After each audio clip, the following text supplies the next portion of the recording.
Hello, you all. Welcome to the This is Public Health Graduate School Mini Fair. We're really enthusiastic to have you here. We have some wonderful schools that we're going to be presenting for us. My name is Alicia Kuyate. I am the Engagement Recruitment Coordinator here at ASPPH. And like I said, we're going to have a great session ahead of us. So I do want to let you all know that we will have a Q&A portion at the end of the session. So you can use your chat button at the bottom of the screen to ask our schools and programs specific questions or to ask general questions, which we will get to in the Q&A portion of our session. And you can see the instructions on your screen now. I also want to let you all know that you can change the layout of this presentation so that you can only see those with your video on. This will make it a little cleaner while you're watching and be able to highlight our presenters, really see them and their expressions as they give us wonderful information about their schools and programs. So I will leave this on the screen for just a little bit so that you all can know how to do that and follow the instructions if you're interested. I also do see a question in the chat asking if there will be breakout rooms, and there will be breakout rooms after the Q&A portion. So the first hour will be presentations and Q&A, and the second hour will be all breakout rooms so you can get that more personal interaction with our presenters. Now I will actually introduce our presenters that will be with us today. You can see them on the screen in this order. They're gonna just share some facts, comments, admissions, suggestions and requirements for their programs, and we will surely learn a lot of great information. So without further ado, I will go ahead and let Dartmouth get us started. Great, thank you so much. Thank you all for joining us here today. Really excited to be here with a great group of schools. Thank you to Tiff for putting this on. My name is Amanda Stefesky. I am the Assistant Director of Admissions and Recruitment at Dartmouth. I'm here today to talk to you about our MPH programs. So we do have two delivery formats. We have an accelerated 11-month program that is situated on Dartmouth campus, which is in Hanover, New Hampshire. It consists of 4 terms. There still are practicum experiences for those. I don't want you to worry about missing out on an internship or the independent research aspect of the MPH program. That is something that we still integrate into our curriculum. Something unique that I find that we've done are winter seminar series. So faculty members are able to host really 2-week seminars on a topic of their choosing. They welcome suggestions from students during fall term. And this takes place between the time between Thanksgiving and winter break. A great part of being on campus also is that you're able to take electives through the business school at Tuck, the engineering school up there, or Geisel School of Medicine. Those can count towards your required elective hours. Then we also have a 22-month online hybrid program. This does require 2 years of full-time work experience in order to be eligible. We do require 3 visits to Hanover each year. You would travel on a Sunday, and then Monday, Tuesday, Wednesday are full days, Thursday being a half day so you can travel back home. There's still a practicum experience built into that. And really the only other synchronous aspect is a weekly 90-minute Zoom call that stays consistent on Thursdays, the same time for the entire 22 months that you're a student. We do have an MS in healthcare research. It follows very closely to the MPH, our residential program, a little less opportunity to choose your electives, but there's still about 25% of that calendar that you can choose from. So at Dartmouth, we are a generalist-based curriculum. What that means is we are not offering concentrations or specialty tracks. These are the 3 pillars, though, that we really try to integrate into all of our classes. So whether you're taking environmental health or social determinants or health co-production, these are really the 3 areas that we're trying to weave in through all of those classes. But then when it comes time for electives, you can choose to kind of focus more so on one or the other. We do have some that are co-listed with each other. And of course, because it's a generalist-based curriculum, you're not stuck in kind of just one of those silos. So here is a visual of our class profile. You can see that the average age is 31. Keep in mind that this is combining statistics between both cohorts. So the online hybrid cohort tends to be a little bit older with that work experience requirement, but we do have a small student to faculty ratio of 12:1. That is not including TAs or our curriculum specialist who will always be in the classroom to assist with your day-to-day learning. You can see more information on the internship plans. We do a great presentation in January with the course directors of that, and some demographics here on the side. We do take a holistic review of your application. We really want to look at each piece of what you're submitting. So if you are really far outside one of these numbers, just keep in mind it is a rough outline and there's no disqualifying factor. And so where our alumni go. So within 3 months of graduation, we have a 95% employment rate. That has held true through the pandemic. We've shown a select list of employers. Within 2 years of completing an MPH at Dartmouth, we have about 20% of our graduates completing a doctoral level degree. So whether that be a PhD, an MD, DO, there are plenty of others as well. But one great benefit to being an alumni is one-on-one career counseling that is not only as your time as a student, but for the remainder of your working years. You can always get back in touch. So application deadlines, since you are all being so proactive and here early, I do highly recommend that you try to submit your application through SOFIS by December 1st. That is our priority scholarship deadline. We do guarantee a decision by February 1st. You can see the final other deadlines coming up later this cycle as well. We are not requiring a GRE. It is optional for those who choose to submit it. And we do not require any additional application for scholarship consideration. We will review for that during the admissions process. So I really look forward to getting to chat with some of you later in the breakout rooms. I'm very closely tied to Dartmouth. This is my third application cycle now working in admissions, and I am also an alum of the residential program, so I think I can speak to it very authentically. And with that, I'm excited to pass it over to my friend with Georgia Southern.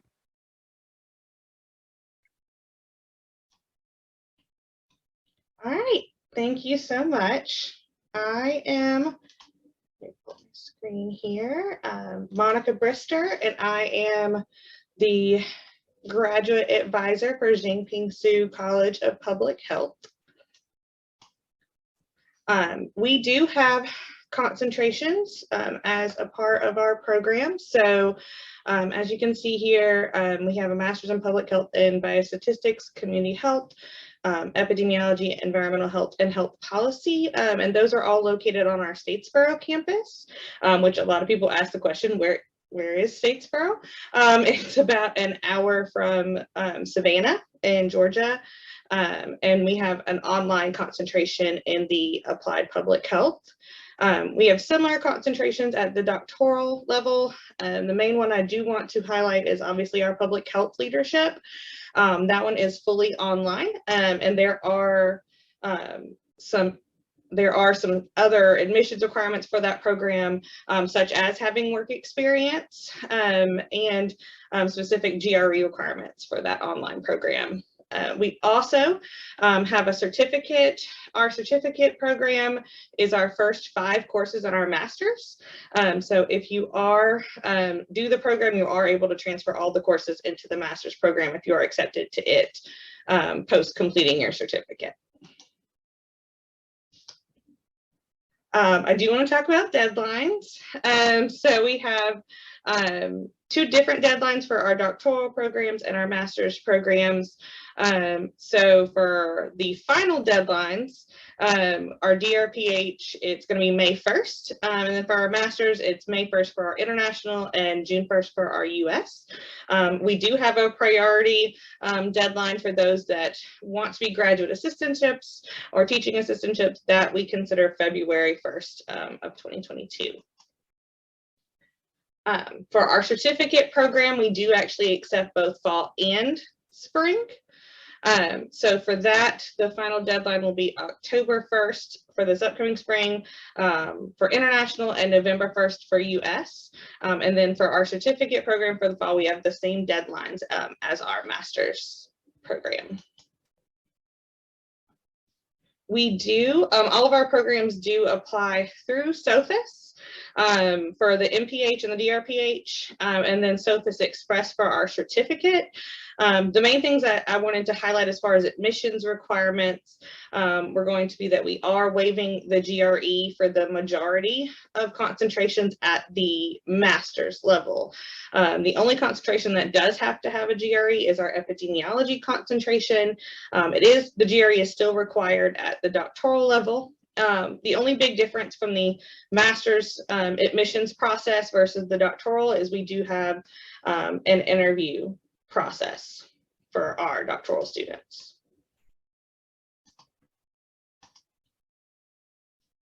Okay, so talking about funding, we do have a scholarship specifically to Jinping Su College of Public Health.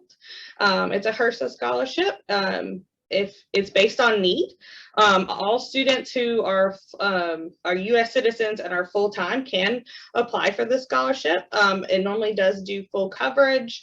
So that is one of the things we like to highlight because it is specific to our JPH, COPH.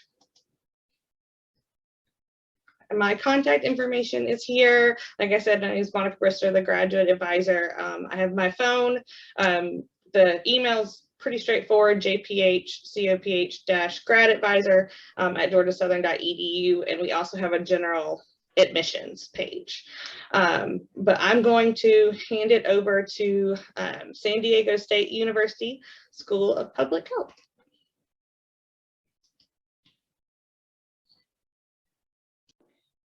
Good morning.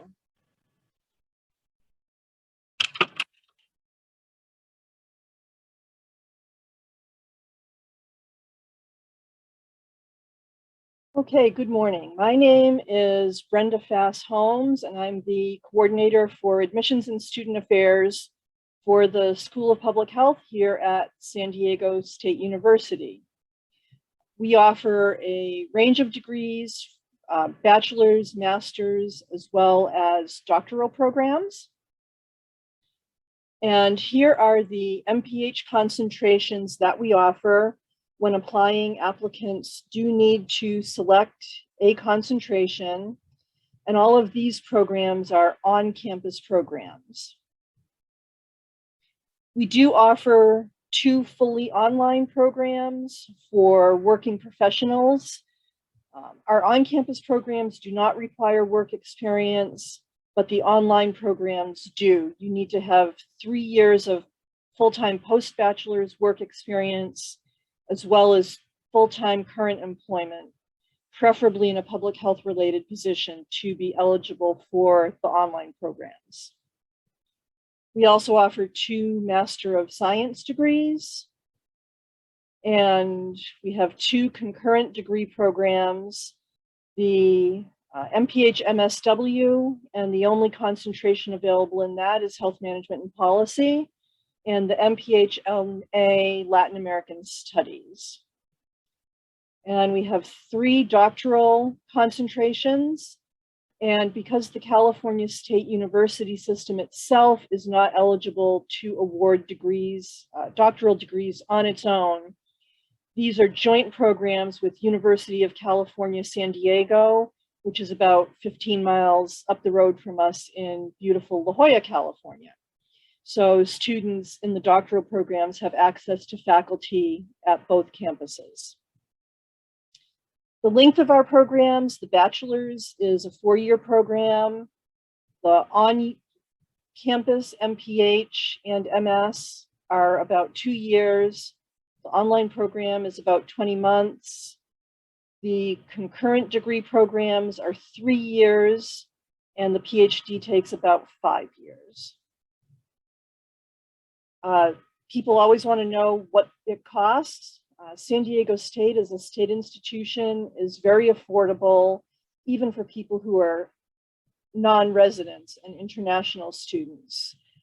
You can see the numbers here on the slide.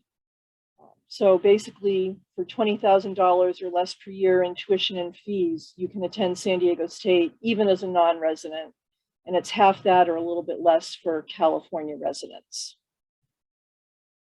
The online program does have a different fee structure, which is $604 per unit, and the costs for that are the same regardless of residency. The application process for the undergraduate program is handled entirely by the university's Office of Admissions and Records. And the deadline for the undergraduate programs is November 30th.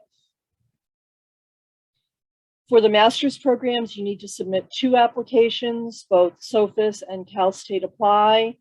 The SOFIS application deadline is February 15th. The Cal State Apply deadline is March 1st. And for the doctoral programs, the application process is essentially the same as for the master's students, with the addition of the University of California, San Diego application. And we have a priority deadline of November 15th, final deadline of December 15th. Applicants are always glad to hear that the GRE will not be required for this fall. And some helpful hints: read the application instructions carefully, apply before the deadline to allow time to handle any issues that might come up. And we don't interview as part of the application process. So the statement of purpose and objectives is very important. It's your opportunity to tell the admissions committee about yourself as an applicant. And I will end with a couple more pictures of our beautiful campus. Thank you for joining us today. And I now turn this over to my colleague from Tufts University.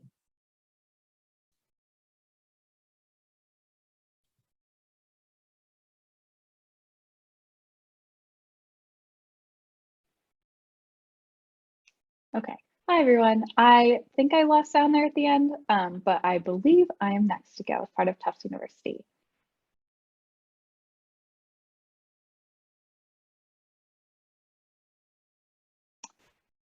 Okay, so thank you everyone for joining us. Thank you to TIFF for hosting this mini fair. My name is Helena Tatkenhorst, and I am here representing Tufts University public health programs. We're part of Tufts University School of Medicine. As part of our public health programs, we have 3 general programs I'm going to talk about. Our Master of Public Health can be done both online or on campus. Our MS in Health Informatics and Analytics is one of our online programs, and we have a variety of dual degree programs. I will not be able to talk about every single one today, but all of our various dual degree programs connect the Master of Public Health with another professional degree. So a little bit about our programs. We are housed within the School of Medicine, right in downtown Boston. So that's what my lovely screen is behind me. This is our campus.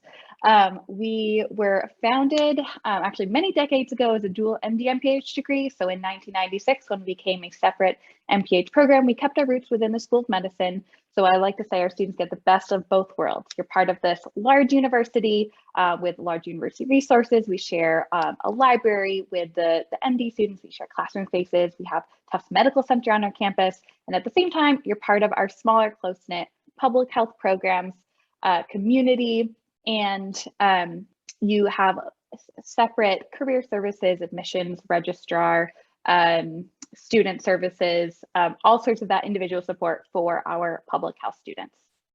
We are CEPH accredited, and as I mentioned, we have both campus-based and online programs. So this information is specific to our Master of Public Health. The program itself is 42 credits and can take anywhere from 1 to 5 years.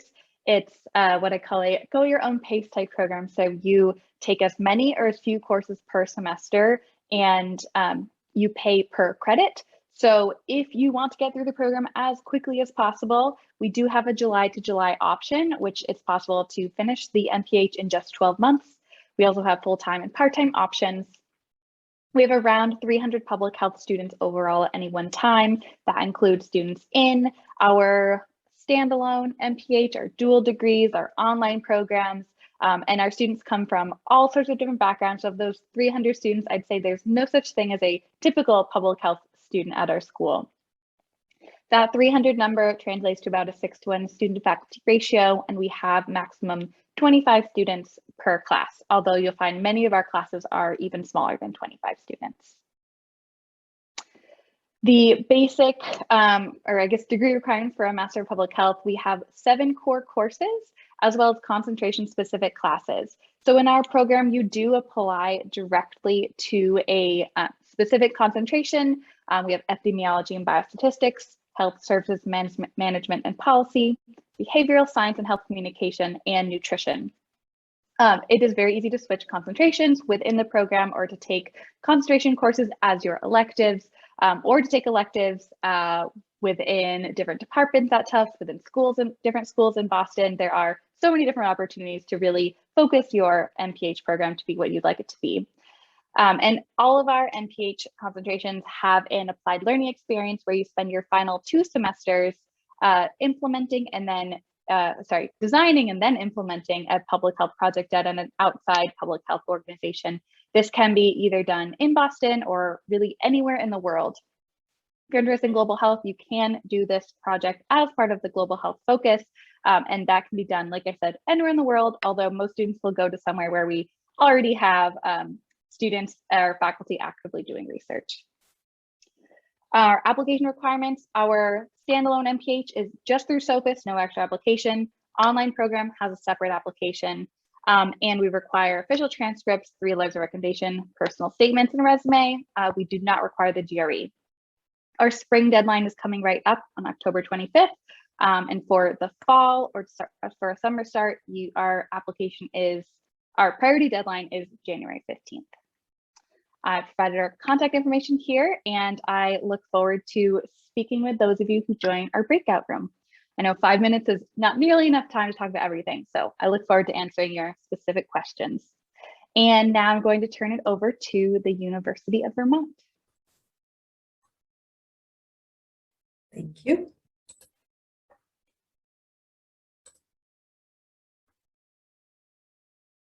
Hi, everybody. Great to be here.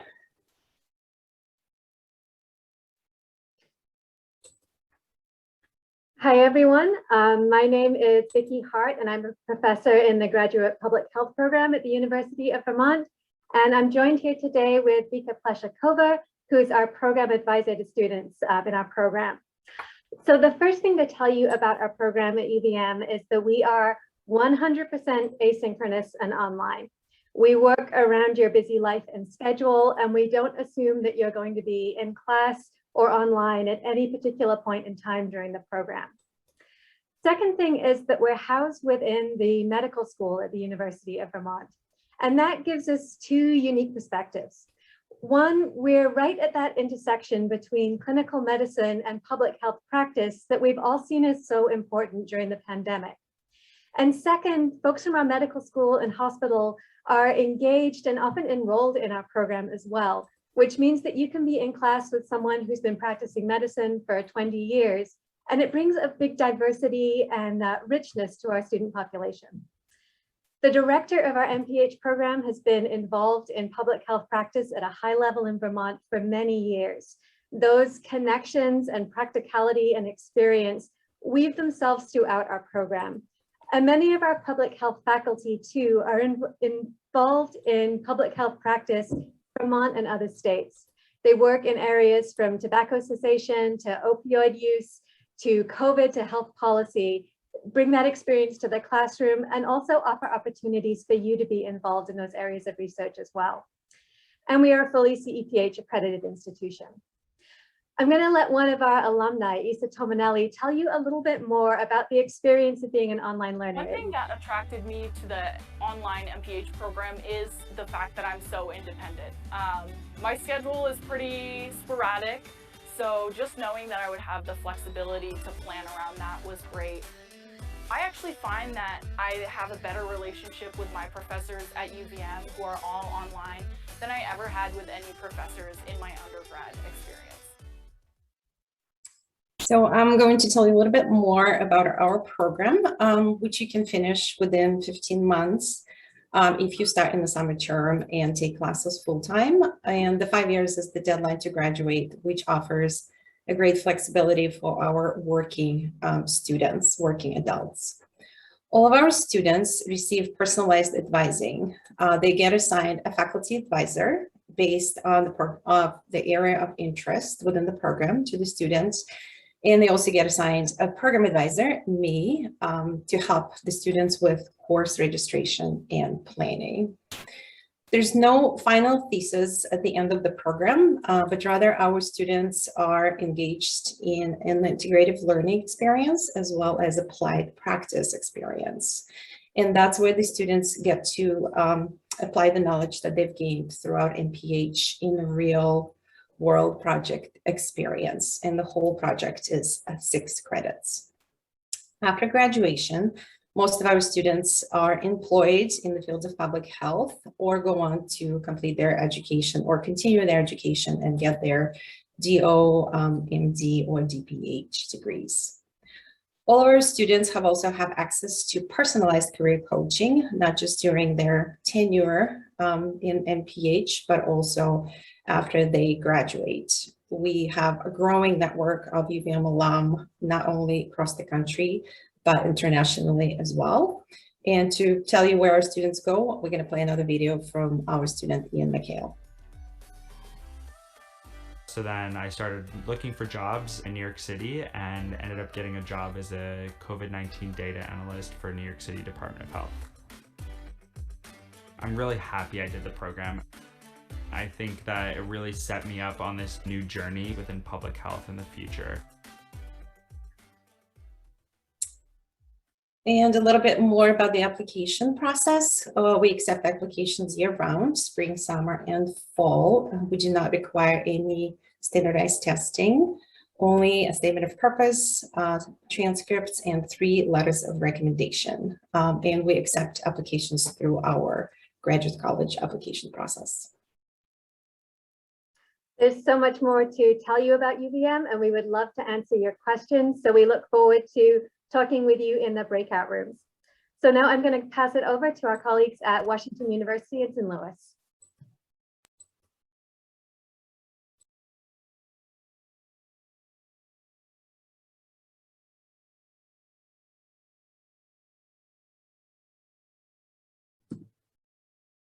Hello, everyone. Hopefully everyone can hear me well. Welcome and thank you for being here. And thank you, Tiff, for putting this together. My name is Nakia Al-Ghamdi. I'm the Admissions and Recruitment Specialist for the Brown School at Washington University in St. Louis. We are one of 7 schools at WashU, which is a premier research university and a global leader in teaching, research, patient care, and service to society. And as you can see here at the top right corner, we are also dedicated to equity and committed to impact. And you'll hear these values often when we talk about our school because our faculty and staff are truly really committed to translating the research that we do into actionable solutions and bringing these solutions into the communities where they are most needed. So let's talk more about the Brown School and have a look at our numbers. So here you can see that we have about 3 graduate programs, the MPH program, of course, Master of Public Health, but we also have a Master of Social Work and Master of Social Policy program. We also have a 9-to-1 student-faculty ratio, meaning not only are students able to connect with their faculty in the classroom, but they're also able to connect with them outside the classroom and form really great mentorship relationships.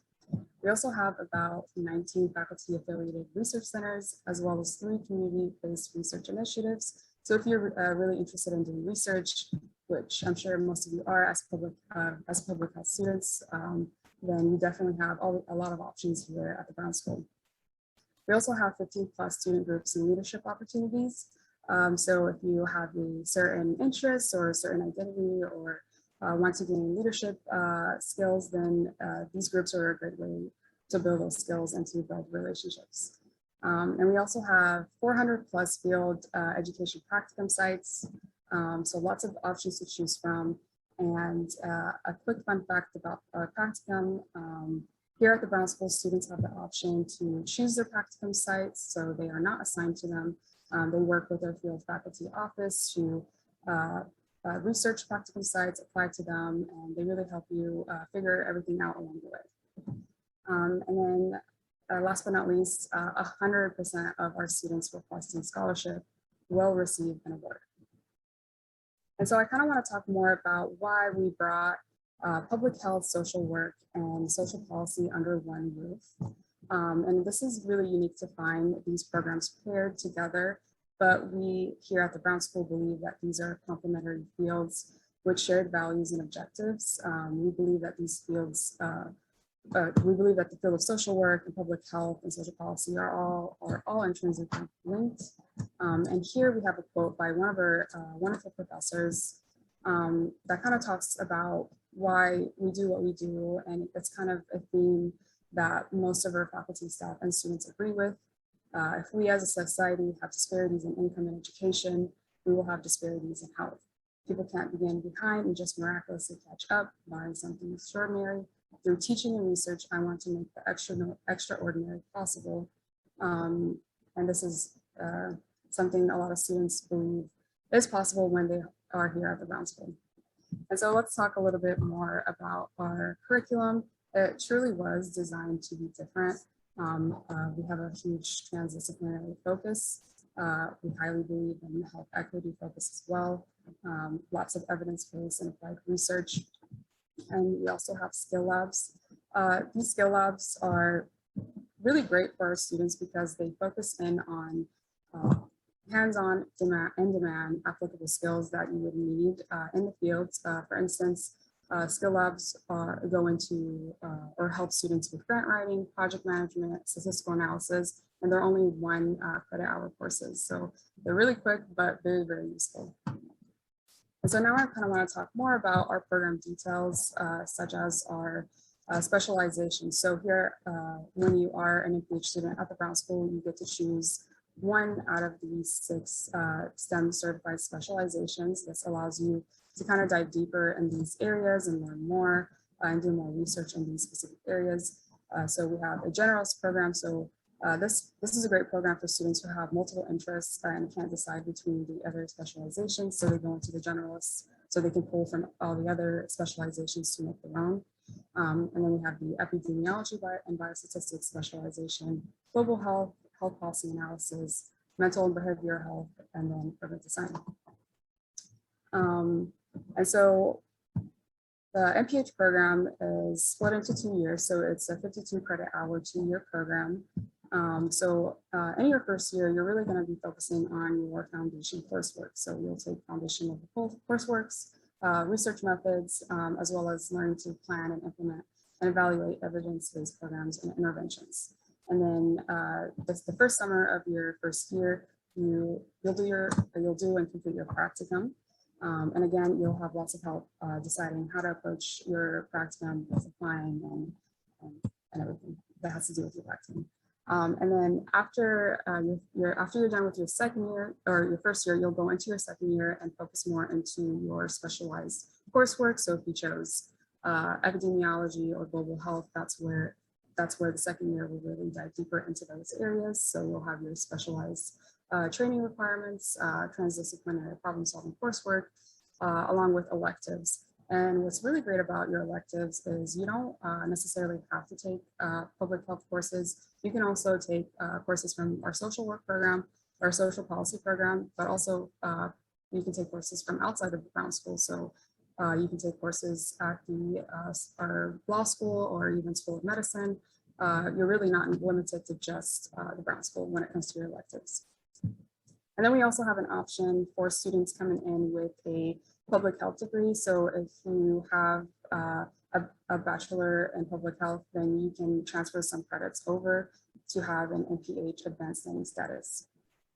I'm sorry to cut you off, but I do want to be sure that we have time for our other presenters. Okay, I Thank you. apologize. Thank No you very worries. much.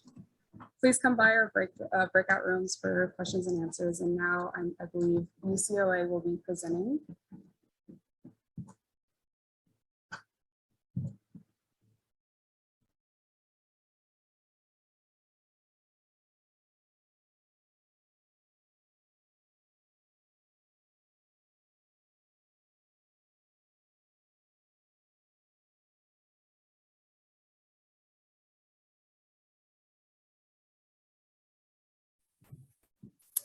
Hi, good morning or good afternoon, depending on wherever you're located.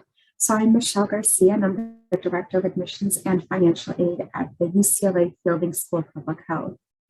Let me just start my presentation.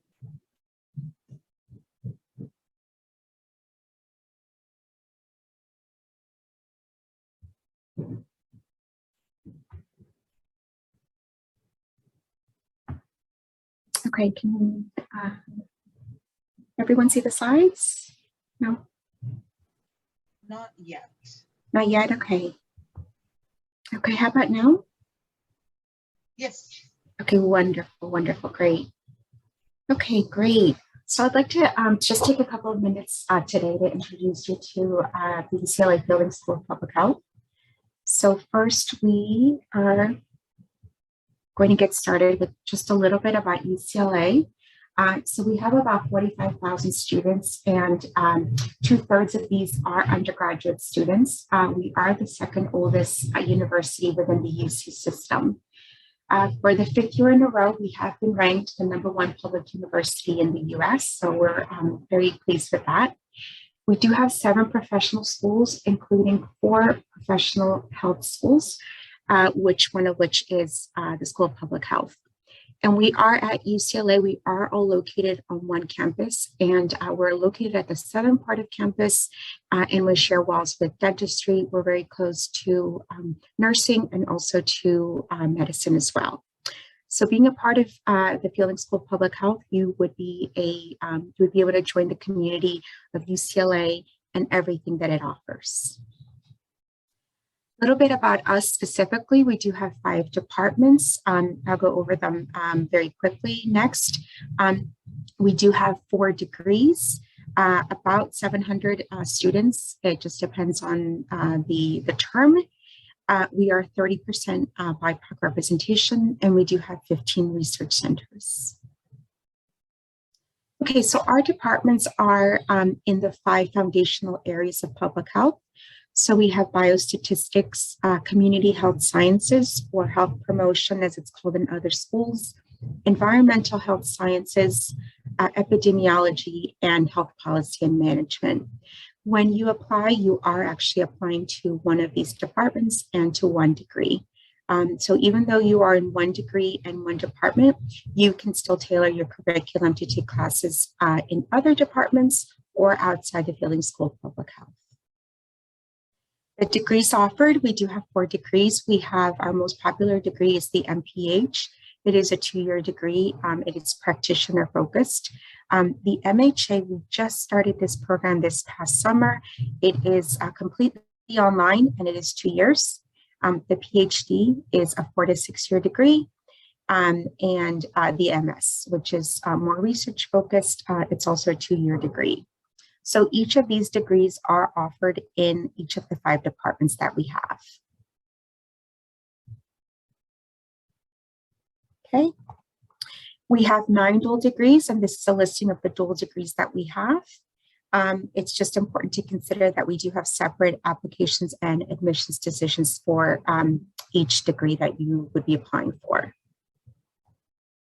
For field studies, we do require, this is required for the MPH. It's 400 hours, and it's traditionally done in between the 1st and the 2nd year of study. And we do have local, national, and global placement.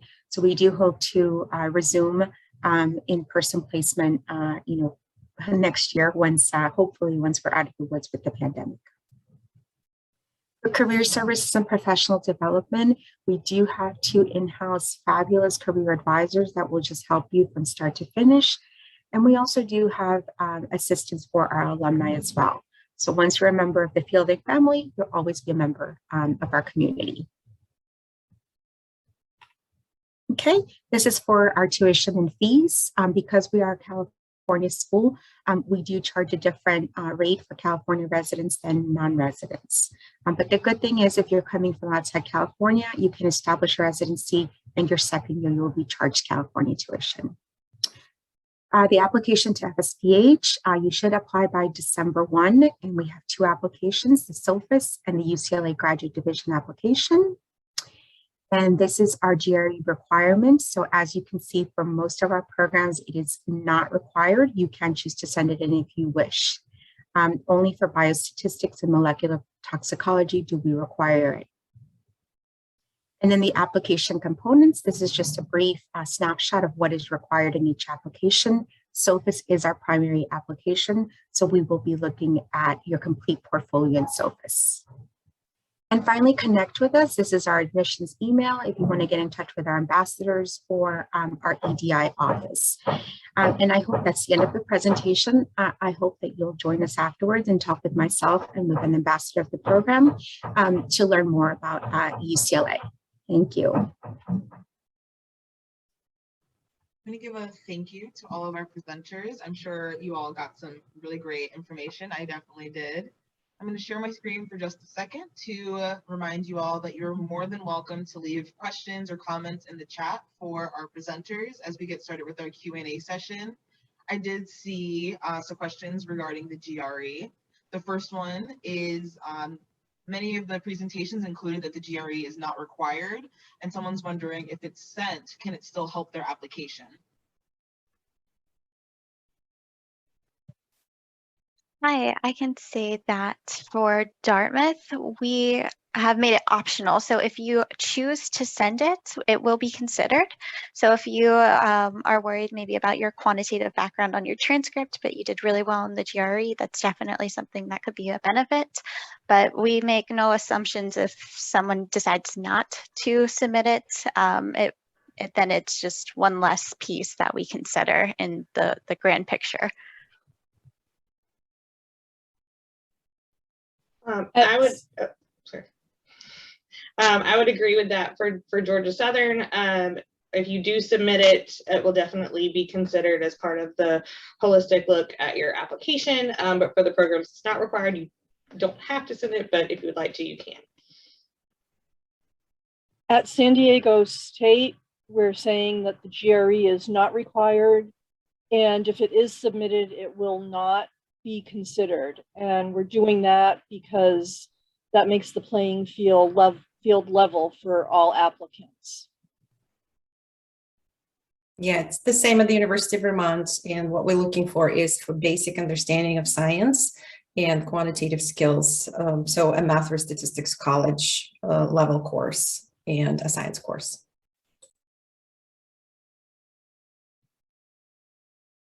So what I'm definitely getting from that answer is read the application requirements and read all the information that is given to you on the website. Some of these things will really depend on what school and what program you're interested in applying to. So that was a great question to introduce that concept. So thank you all. We have another question, which is asking about job prospects and how the generalist MPH or a specific concentration in getting an MPH will affect possible job prospects. So I guess, how do you know which concentration to go for? Yeah, I can start with this question. We do have a generalist concentration at Tufts. It is, we call it the individualized study, and it is designed for applicants who have 5 or more years of experience in the public health field. But we also do not, or we allow students to switch concentration. So a lot of reasons a student would switch a concentration is because once you're in the program, you have your individual consultation with career services. And in that conversation or within your conversation with your advisors or your professors, you might realize whatever your career goals are do fit better within another concentration. But all in all at Tufts, specifically, you are getting a Master of Public Health. So within probably 5 years, like maybe even less than 5 years out, like anyone in any concentration could end up in a very similar looking job. I can say that at Dartmouth, where we only offer a generalist-based curriculum, for us, we really tap into our alumni network. We have past students that are working in epidemiology or community health or health education. So we allow enough flexibility for you to really focus on what interests you. And then typically through career services, they'll help you craft your resume where it highlights kind of the work that you chose to concentrate your time in. But at the end of the day, our students leave with a degree, a Master's of Public Health from the Geisel School of Medicine, regardless of what you studied at your time.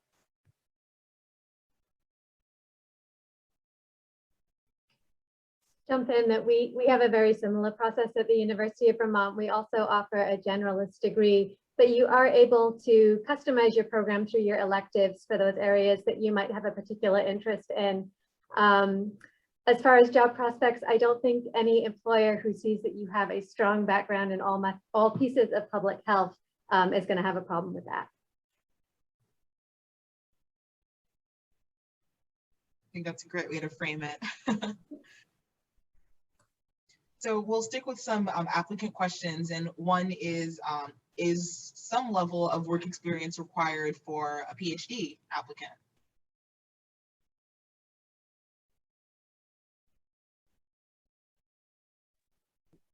I can take that question. So for UCLA, most of our PhD students will have work experience.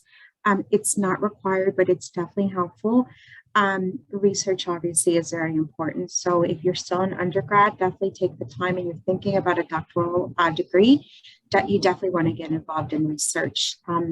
Because we do require an MPH or another master's degree prior to the PhD for most of our departments, most students will come in again with some type of work experience, although it's not absolutely required.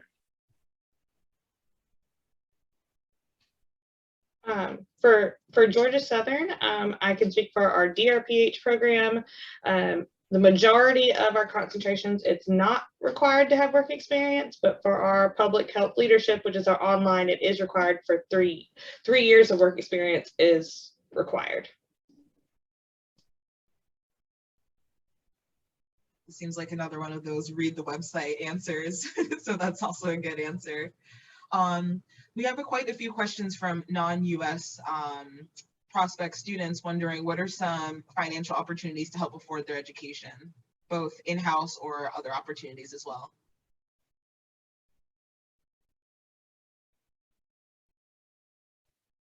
When we do our scholarship review, we don't take into consideration citizenship status. It is all merit-based. And so with that, the review process is the same for all applicants. When it comes to funding the other portion of the program, we do have some great resources through our financial aid office, but I do always highly recommend having some background information on what your home country offers as far as student funding. And but we're always happy to work with you. We have about 15% of our cohort each year are considered international students. So I've learned a lot along the way. Every place does something a little bit different. So again, it's just a lot of reading.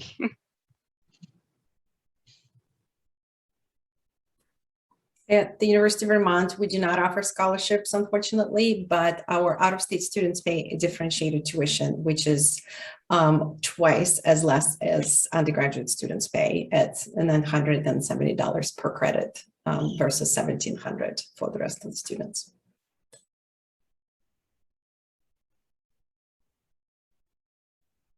Thank you. So we have another application related question, which I think is pretty all encompassing, which is what does an ideal MPH candidate look like? I know, big question. I love this question. I do really like this question. At Tufts, I think I mentioned this in my presentation, but there's no such thing as a typical applicant or a typical student in our program. We have applicants from right out of undergrad with 30 years of experience, with experience in public health, experience not in public health. Really, ideally, you need to have an interest in public health. And your personal statement is really where you go to explain why public health, why this program, how does this help you with your future? And the answers to those questions can come from so many different places. So that's why I like that question, because the answer is there is no ideal MPH student for Tufts specifically. I will echo that. Our dean always says like the personal statement is so important because they want to see like your passion for helping people, your passion for public health, and that's where you let it shine. And I would say that's what we're looking for. Hopefully somebody passionate about helping others. Well, that actually gives a wonderful transition to the next question, which is, what are some tips on how to write a good personal statement?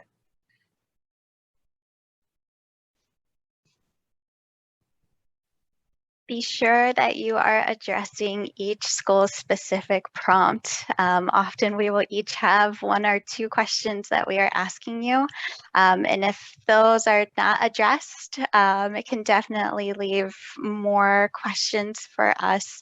I'm sure we've all experienced an increased interest in public health programs with the pandemic, which is wonderful.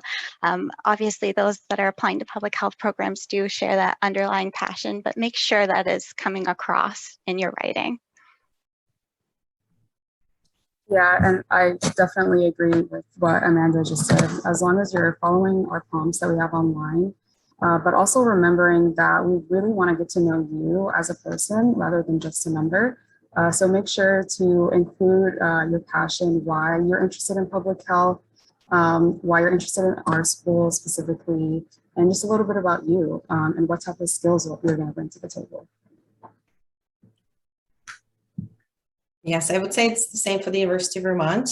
We do not have specific questions. It's a free format for the statement of purpose, but we would like to hear your story, where you're coming from, why you're interested in public health, and what you're trying to achieve after you graduate with your MPH. And our program director also looks at your personal statement as a writing sample. Victoria, you just touched on this a little bit, but I guess now is a good time to define the difference between a personal statement and a statement of interest generally.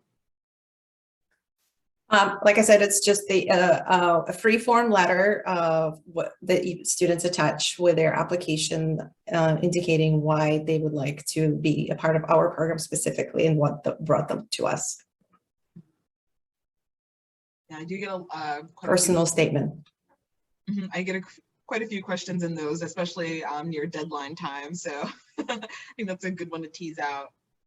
If no one else has any answers, I'll go ahead and go to another question.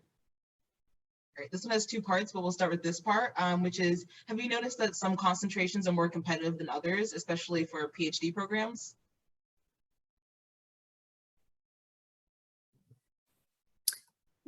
I can say for UCLA, so I would say for PhD programs, all of our PhD programs are highly competitive. I would probably say our biostatistics department is probably the most competitive. So depending on the department that you're interested in, acceptance rates can be anything from 15% to maybe 20 or 25%. So you definitely, one thing I would definitely say for your doctoral program, there definitely has to be a good fit, regardless of the department that you're looking at. You really, really want to look at the website. You want to talk to faculty members if the school is open to you contacting faculty before that. Make sure your interests, your research interests align with what is available. Pick out several faculty members that you might be interested in working with, because people won't necessarily always be able to take in doctoral students. So in addition, of course, to your research, to the academics, all of that, the fit is really important. So I would say that for UCLA. For San Diego State with our joint doctoral program, I will echo what Michelle just said. The fit is very important. There need to be faculty who share your research interests. And in terms of competitiveness, we get 40 or more applications in a typical year for each of our concentrations. And we usually admit somewhere between 4 and 7 new students.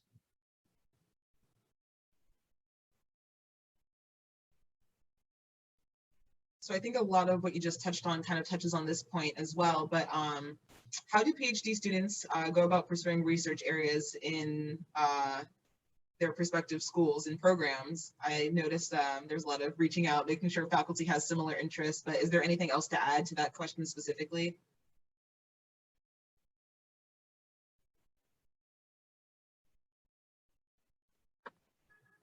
And it's kind of the same answer.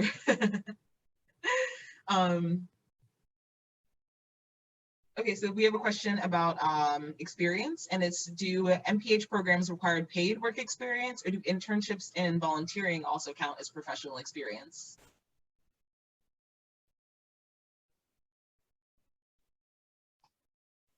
I would say for us at Georgia Southern, our MPH programs don't require work experience. So we do have students who come right out of bachelor's and go to our MPH. So we don't require any work experience for our programs. We only require 2 years of work experience for our 22-month online hybrid MPH. We do not require work experience for our accelerated on-campus program. We do require that those are full-time post-bachelor work experiences. There is some case-by-case basis. If you were doing something like Teach for America or Peace Corps, we're happy to discuss that on a one-on-one basis. But typically we do want to see traditional work experience. So for our last questions, we'll dip our toes back into the financial world a little bit, which is how many PhD students in general are usually able to get funded or even fully funded through TA or RA appointments? Which I know will be very school specific, but.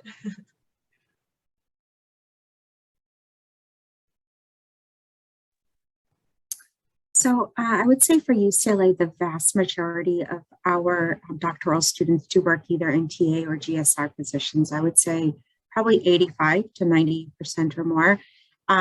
With UCLA, if students are working 10 hours a week in either TA or GSR position, they do get full tuition remission plus a stipend. So frequently, appointment in either TA or GSR positions will be part of the fellowship that's given to students. Our funding for students varies by department. So some departments are going to be able to fully fund all of their doctoral students. Departments like this might be biostatistics or health policy and management. Other departments like community health sciences might be able to offer you a couple of years of guaranteed funding. But then after that, again, you can seek out either TA or GSR opportunities. There's grants that students are paid for, training grants. Our graduate division also has a variety of funding for doctoral students.